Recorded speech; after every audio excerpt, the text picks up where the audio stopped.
হাসরের ময়দানে কত কাতার মানুষ হবে গো।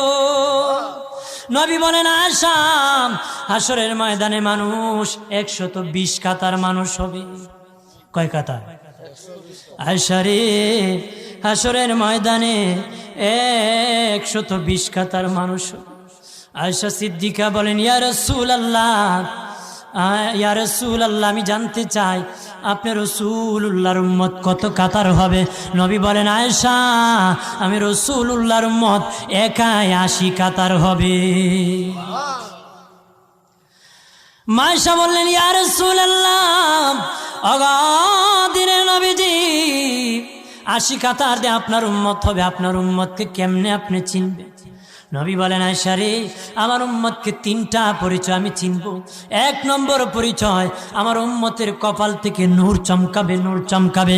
নবী বলে বাবা সাহাবীরাম, অসংখ্য ঘোড়ার মধ্যে যদি কিছু চান কপাল্লা ঘোড়া হয়, এইগুলা চিনতে বড় সহজ হয়।